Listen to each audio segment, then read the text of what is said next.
Hello hi welcome back. അപ്പോൾ ഇന്ന് നമുക്ക് ലാസ്റ്റ് സെമ്മിൽ ഫസ്റ്റ് എക്സാം ആയിരുന്നു. അപ്പോൾ എക്സാം കഴിഞ്ഞു, വലിയ കുഴപ്പമുണ്ടായിരുന്നില്ല. അത് കഴിഞ്ഞ് റെക്കോർഡ് സബ്മിറ്റ് ചെയ്യാനുണ്ട്. അതിൻ്റെ മുന്നേ ഭയങ്കര വിശപ്പുണ്ട് കേട്ടോ, ഒരാണി തിന്നാനുള്ള വിശപ്പുണ്ട്. അപ്പോൾ ഫുഡ് കഴിച്ചിട്ട് ബാക്കി കാര്യങ്ങൾ ഡീൽ ചെയ്യാം എന്നുള്ള മൈൻഡിൽ നമ്മളിരുന്നു. ഞാനും ധൻജയും മിൻസിയും നവീനും ഉണ്ട്. നമ്മൾ ഫുഡ് കഴിക്കാൻ വേണ്ടി നമ്മുടെ ഒറ്റപ്പാലം കൂട്ടുപാത അടുത്തുള്ള അമാന ഹോട്ടലിലാണ് പോയിട്ടുള്ളത് കേട്ടോ. അപ്പോൾ അവിടെ പോയിട്ട് നമ്മൾ ഓർഡർ ചെയ്തു. മീൻസ് നല്ല ഊണാണ് പറഞ്ഞിരുന്നത്. ഊണും പൊരിച്ച മീനൊക്കെ ആയിരുന്നു. അവർക്കത് ഇഷ്ടപ്പെട്ടു, നല്ല ഫുഡായിരുന്നു എന്ന് പറഞ്ഞിട്ടോ. ഞാൻ നല്ല ബിരിയാണിയും അതുപോലെ നവീനും ധൻജയും പൊറോട്ടയും ബട്ടർ ചിക്കനുമാണ് ഓർഡർ ചെയ്തിട്ടുണ്ടായിരുന്നത്.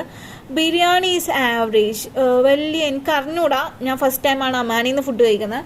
അപ്പം ബിരിയാണി ഒരു ആവറേജ് ആയിരുന്നു, വലിയ ഇതൊന്നുമില്ല. അപ്പോൾ ഇത്രയേ ഉള്ളൂ കേട്ടോ ഇന്നത്തെ വീഡിയോ. ഇനി ബാക്കി ഞാൻ അടുത്ത ഷോർട്ടിൽ അപ്ലോഡ് ചെയ്യാം കേട്ടോ.